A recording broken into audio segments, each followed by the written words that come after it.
ഓരോരുത്തരുടെയും വ്യക്തി ജീവിതത്തിൽ നടന്നിട്ടുള്ള പ്രണയകഥകളോട് സാദൃശ്യം തോന്നുന്ന കഥകളെ എഴുതി അവതരിപ്പിച്ചിട്ടുള്ള വ്യത്യസ്തമായ പ്രണയകഥകളെ അതിമനോഹരമായി വായനക്കാരന്റെ മുൻപിൽ അവതരിപ്പിക്കുവാൻ കഴിഞ്ഞിട്ടുള്ള ഒരു എഴുത്തുകാരിയുടെ പേര് പറയുമോ എന്ന് എന്നോട് ചോദിച്ചാൽ എന്റെ ഉത്തരം മാധവിക്കുട്ടിയും തന്നെയായിരിക്കും.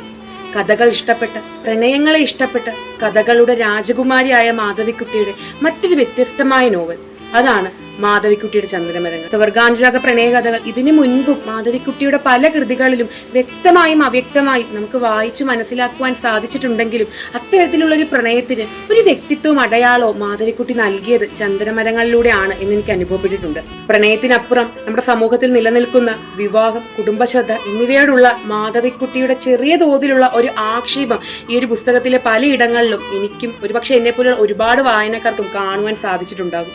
ആമി എന്ന മാധവിക്കുട്ടിയെ ഇഷ്ടപ്പെടുന്ന, മാധവിക്കുട്ടിയുടെ എഴുത്തുകൾ ഇഷ്ടപ്പെടുന്ന വായനക്കാരാണ് നിങ്ങൾ എങ്കിൽ നിങ്ങൾ ഒരിക്കലും നഷ്ടപ്പെടുത്തുവാൻ പാടില്ലാത്ത, നിങ്ങളുടെ ഏറ്റവും പ്രിയപ്പെട്ട വായനകളിൽ ഒന്നായി മാറുവാൻ പോകുന്ന ഒരു പുസ്തകം തന്നെയാണ് മാധവിക്കുട്ടിയുടെ ചന്ദനമരങ്ങൾ.